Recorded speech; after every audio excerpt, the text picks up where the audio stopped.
Bonjour, ici Gabrielle Gagnon, bienvenue à votre magazine Sur le plateau. Aujourd'hui à l'émission, je reçois 5 invités qui nous parleront de sport. Maxime Larouche nous parlera de la consolidation entre le sport et les études. Justin Mostovac nous parlera des blessures au football. Guillaume Langlais nous présentera une nouvelle marque de sport en pleine émergence. Jérémy Escalier nous parlera des jeunes athlètes qui quittent leur famille pour performer dans les sports. Nous allons tout de suite enchaîner avec Jade Laplante qui nous parlera de l'émergence des joueurs des Grenadiers de Châteauguay vers les niveaux supérieurs. Bonjour Jade. Allô. Qu'est-ce que tu as remarqué lors des 2 derniers repêchages?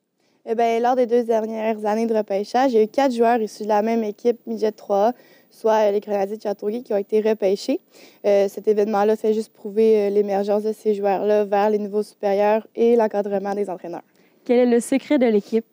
En fait, le secret des entraîneurs pour que les joueurs soient performants, c'est de travailler fort. Mais il y a aussi le support qu'offre un des agents, Marc Lavigne, qui est agent de Maxime Comtois et Antoine Morin. Son secret, c'est de travailler fort, être honnête avec les joueurs et leur offrir les meilleurs outils possibles pour qu'ils puissent réussir. Si on revient sur les repêchages de 2017, quel joueur s'est particulièrement démarqué? Comme j'ai mentionné, il y a Antoine Morin et Maxime Comtois. Ils ont été repêchés dans l'équipe des Ducks d'Anaheim. Présentement, Maxime Comtois joue pour eux. D'ailleurs, même lors de sa première partie, il a compté son premier but à 49 secondes du début du match. Puis Antoine Morin, lui, dans le fond, il joue pour les Titans d'Acadie Bathurst. Peux-tu nous parler des prochains repêchages? Oui, en fait, en 2018, il y a eu Xavier Bernard et Nicolas Baudin qui ont été repêchés respectivement dans l'équipe des Devils de New Jersey et des Blackhawks de Chicago. Eux n'ont pas joué ensemble au secondaire, ils ont aussi joué ensemble dans les Voltigeurs de Drummondville. Est-ce que tu peux me parler des joueurs dans la LHJMQ? Oui, en fait, il y a beaucoup de joueurs des Grenadiers qui évoluent présentement dans la ligne junior majeure, comme Mathieu Desgagnés, qui est actuellement avec les Saguenay-Chicoutimi ici, et Jérémy Poirier, qui est aussi un des joueurs à Marc Lavigne. Plus tôt, nous avons parlé de l'agent de Morin et de Comtois. Peux-tu nous en dire davantage sur leur entraîneur de l'époque? Oui. Steve Hartley était avec eux en 2015-2016, puis il est maintenant rendu avec les Voltigeurs de Drummondville, qui est aussi une équipe très haut placée dans le classement. Parfait. Merci beaucoup, Jade.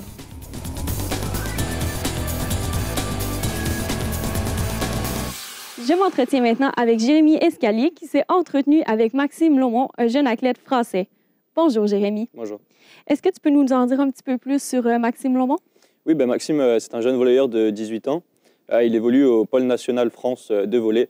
Il est également en équipe de France, U19. Il a participé au championnat d'Europe, championnat du monde et également il a été médaille d'argent au championnat olympique européen. Le fait qu'il fasse partie de l'équipe de France, ça doit le faire un petit peu s'éloigner de sa famille? Oui, bien sûr, il a pris part à de nombreuses compétitions à travers le monde, notamment au Japon, à Okinawa pendant 2 semaines, au Bahreïn également. Et le reste, la plupart des compétitions étaient basées généralement en Europe. Est-ce que l'éloignement, c'est quelque chose de difficile pour lui? En soi, il n'a pas trop de temps de penser à ça parce qu'il doit rester très concentré sur la compétition. Et puis sa famille lui envoie quand même pas mal de nouvelles, donc ça va. Physiquement, c'est dur, mais est-ce que mentalement aussi, c'est dur pour lui? Oui, bien sûr, d'autant plus qu'il y a une très grosse pression sur leurs épaules car ils jouent leur avenir. Tout simplement, il y a beaucoup de grosses écuries mondiales qui viennent assister à ces compétitions. En plus de ça, ils doivent pratiquer un match par jour pendant pratiquement 2 semaines. On rajoute à ça le décalage horaire. Quand on part au Japon, c'est pas quelque chose de très facile. Donc, il faut vraiment rester en forme. Il faut vraiment être en forme physiquement. Quelle attitude Maxime Lomont doit adopter pour ne pas craquer sous la pression? Il nous a dit tout simplement qu'il fallait croire en soi et surtout ne pas s'arrêter sur un échec car des défaites, il va y en avoir beaucoup dans la saison. Toujours viser plus haut, c'est ce qu'il nous a dit. Et malgré les effets négatifs, est-ce qu'il y a aussi des effets positifs? Oui, bien sûr. Ça reste un groupe soudé. Ils s'entraînent ensemble toute l'année, donc forcément, ils ont pas mal d'affinités en commun. Donc c'est quelque chose que... Puis revêtir le maillot de l'équipe nationale, c'est une grande fierté pour tous.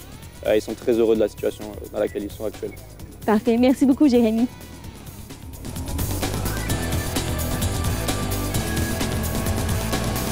J'enchaîne immédiatement avec Guillaume Langlais qui va nous présenter une nouvelle marque en pleine émergence. Bonjour, Guillaume. Bonjour. Est-ce que tu voudrais me dire qu'est-ce que c'est White Static? Ben oui, en fait, White Static, c'est une compagnie de linge québécoise fondée par Mathieu Poirier il y a maintenant 2 ans. C'est pour en but de fonder la compagnie québécoise puis le linge qui entreprend pour les fabricants de marque aussi. et comme objectif aussi de promouvoir le linge et le style dont Mathieu Poirier nous fait part avec ses vêtements, avec ses T-shirts et tout. Quel est l'objectif de la compagnie? Bien, l'objectif est très simple, c'est vraiment de mettre l'accent sur le linge qui est fabriqué au Québec. Et entre autres, leur linge il est fait en coton et aussi pour un meilleur style de vie comme Nike et Adidas le font très bien. Est-ce que la compagnie a un site web et est-ce qu'il y a un endroit en particulier où on peut se procurer leurs vêtements? Ben oui, en fait, tout ça a commencé sur les réseaux sociaux, dont lui, Instagram, et qui fait maintenant plusieurs abonnés, déjà 3000 et plus. Tout ça a commencé là-dessus. Et en plus, Mathieu Poirier a un site web du nom de Y-Aesthetic où on peut acheter nos T-shirts et aussi des leggings pour les filles, entre autres. À quoi on peut s'attendre de nouveau pour les prochaines années? En fait, l'objectif, puis qu'est-ce qu'on peut s'attendre de nouveau pour les prochaines années, c'est vraiment dans 10 ans, il voudrait, Mathieu Poirier, mettre l'accent pour partir à Los Angeles pour créer sa première gamme de vêtements, puis en fait, le premier magasin.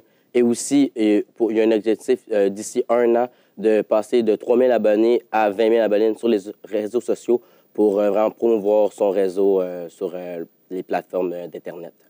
Lors de sa création, Maxime Poirier, est-ce qu'il y a eu des difficultés lors de ça? Oui, il y a vraiment eu des difficultés, en fait, entre autres, pour trouver des fonds et aussi pour essayer de trouver le public cible.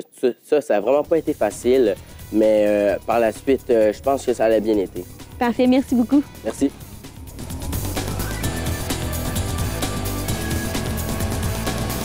Je suis maintenant en compagnie de Justin Mostovac qui nous parlera des blessures au football. Bonjour Justin. Bonjour.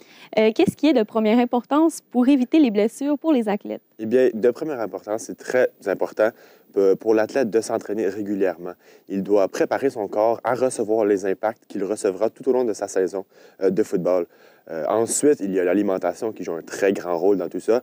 Il doit avoir une alimentation saine et variée pour permettre, s'il fallait qu'il se blesse, de récupérer plus facilement qu'un joueur, par exemple, qui se nourrit de malbouffe à journée longue.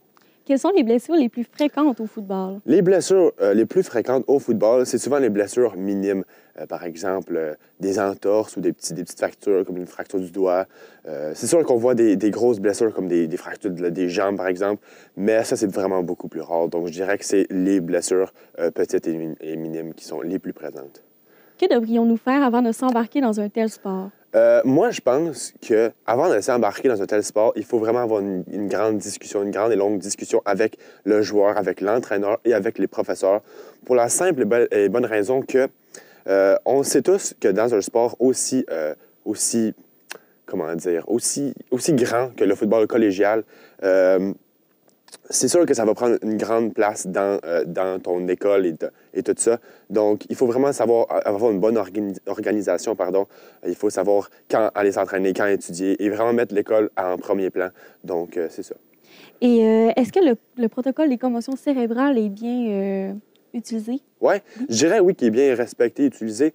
J'ai fait une entrevue avec Marie-Audrey Poisson, qui est la thérapeute des Janois d'Alma, ici au Saguenay. Elle croit que oui, c'est bien respecté. Parfait. Merci beaucoup, Justin. Merci.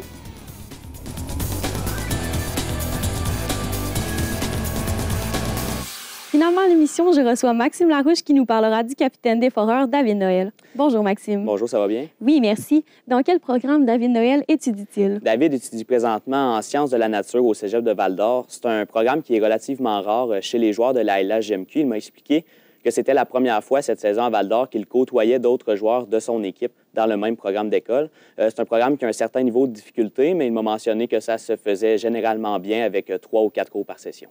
Quelles sont les difficultés qu'il a rencontrées? Bien, évidemment, on peut s'en douter, les voyages en autobus qui sont parfois longs, donc pas facile d'étudier lorsque tes amis autour de toi parlent de hockey ou parlent de toute autre chose. Donc, c'est parfois une obligation, lorsque tu arrives à l'hôtel, de te mettre le nez dans tes livres scolaires. Parce que c'est pas impossible que lorsque tu arrives à Val-d'Or, par exemple à 3 heures du matin en revenant d'un voyage, que tu aies un examen le lendemain matin. Donc, évidemment, c'est toujours mieux d'avoir étudié à l'avance. Est-ce qu'il y a des périodes où le moment il manque un petit peu? Les périodes d'examen, David m'a dit que souvent, il allait s'enfermer dans sa chambre vraiment pour se concentrer sur l'école. Par contre, dans les périodes plus tranquilles au niveau scolaire, elle préfère faire ses devoirs à la table de cuisine, accompagné de sa famille de pension.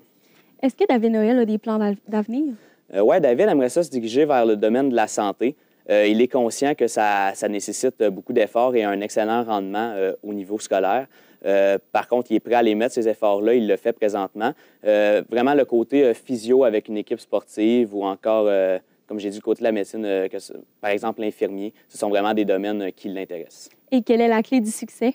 Bien, selon David Noël, c'est simple, c'est vraiment de mettre autant d'efforts dans le hockey que dans les études à un niveau aussi élevé que la LHJMQ. Selon lui, c'est vraiment la clé. Parfait. Merci beaucoup. Merci. Donc, on remercie nos journalistes Jade Laplante, Jérémy Escalier, Guillaume Langlais et Justin Mostovac. C'était Gabrielle Gagnon et au nom de toute l'équipe, on vous souhaite une bonne journée et on se dit à l'année prochaine.